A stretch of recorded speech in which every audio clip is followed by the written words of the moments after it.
It's been an interesting couple days. Started off this week by posting this picture to my Twitter account.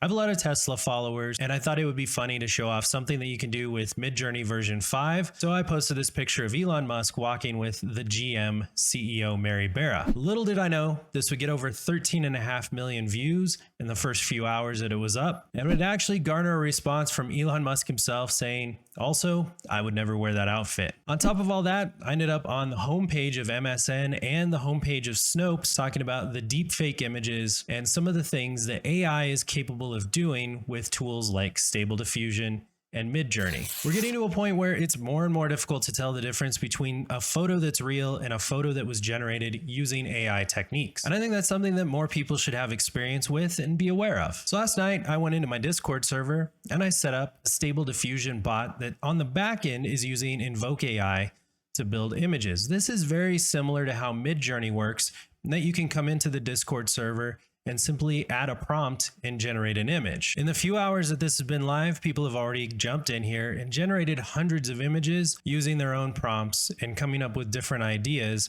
based on what they wanted to create. So how did I go about doing this, and how can you jump in here and test out Stable Diffusion for yourself? I started off using two completely free and open source tools. One is InvokeAI. It can be downloaded from GitHub and installed, link down below.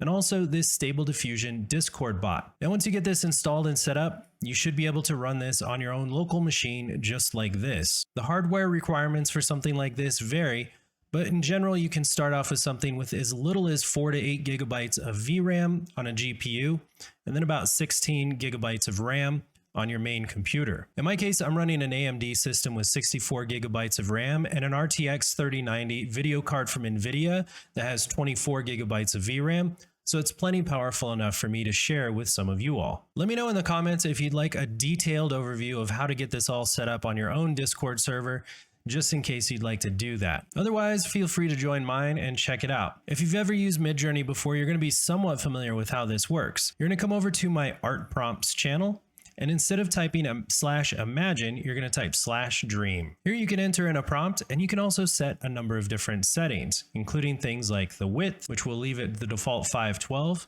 and the height, which we will go to 768. And for the prompt, we're going to put in model shoot style, 30-year-old woman in a city, intricate feminine face, detailed eyes, waist up, best quality masterpiece. This is something that I've used before.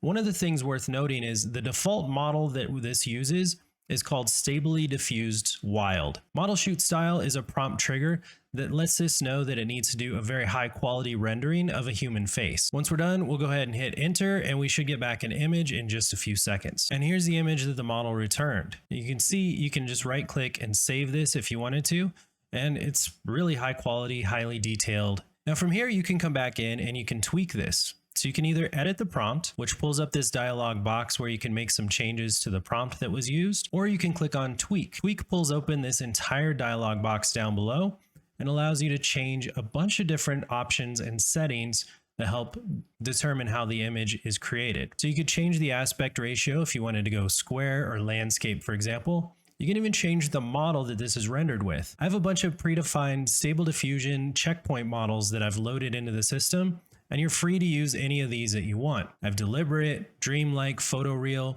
OpenJourney 4.0, Portrait Plus, SDN Painting, Stable Diffusion 1.5, 2.1, and then these two, Stably Diffused Magnum and Stably Diffused Wild. In this case, let's go ahead and change this to Portrait Plus and see what the results that come back look like. And here's the result we got back. It looks like a black and white photo of a woman in her 30s. Now, if you wanted to, you could also come in here and change the sampler. In the drop down is an entire list of the normal samplers that come with most Stable Diffusion setups. We could check Euler, for example, and see what comes back with that. And that's an interesting one. It doesn't really know what to do with the hands, so just placed them on her shoulder. Interesting. So once we do find an image that we like, let's see this first one, we can go back to tweak, and you can actually have it upscale right in the system as well. In this case, we'll say upscale 2x, and that's going to come back with an upscaled version of the original image that we had sent over. And here we have the 2x upscaled version that still maintains all of that really crisp detail that we had in the original image, but now is at a much higher resolution that you can download and use for your own purposes. Let's try another prompt. For this one, I thought it was a really interesting prompt that one of the people in my Discord server actually came up with. We're going to say photo shoot style, imagine a world where technology has advanced significantly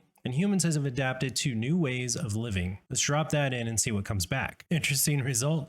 Came back with a futuristic car and some kind of wonky other details on the people in the background. So I might try this with a different sampler, maybe even a different model to try and get better results. These are some of the other results we got back when we tested this earlier today. You can see some of them are pretty interesting. Let's try out another one. In this case, we'll do something else other than humans. We'll do macro photo of a beetle. Oh, that came out really cool. Love the detail in the very front of the head. This would be a good one to go ahead and upscale just to get a higher resolution version. So we'll go to tweak and we'll do upscale 4x. There we go. And now we have a much higher resolution version without losing any of that fine detail in the face. All right, next up, one of my daughter's favorites, high quality 3D render, hyper realistic, very cute, multi-pastel dotted, fluffy tarantula cat hybrid. It's a mouthful, but let's see what this thing comes back with for that. And it's still ridiculously cute.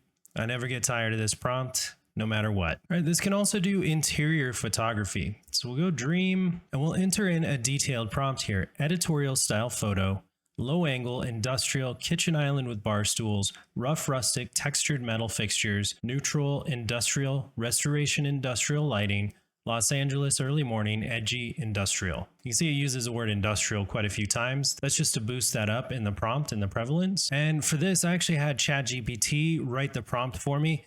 If you don't know how to do that, I've got an entire video that you can check out here that covers that from end to end. Man, that came back great. You can see that it definitely covers that industrial look that we were going for, and it's got a lot of really great detail.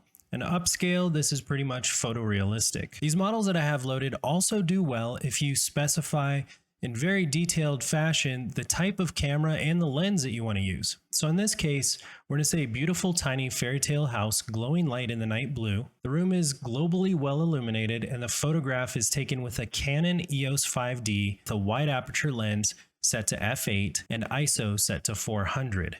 So you can see we're really specific about what we want out of this, and you'll get that back in the final image. And here's the end result, which I think looks beautiful. Now there's some other things to note about this system. This doesn't have any of the restrictions that are in place in other systems like Discord or with Bing Image Creator. I will remind everyone though, this is a public channel that you're posting into, and so everybody can see the images and the types of content that you're generating. So be respectful of that at least. Now, in order to help prevent abuse, since this is running on my hardware and my home PC, I do have a credit system in place. Everybody's given 500 free credits and an additional 10 credits twice a day. So you can come in here and use this as often as you'd like within those limitations. If you would like to help further support this, you could always join as a member for the channel.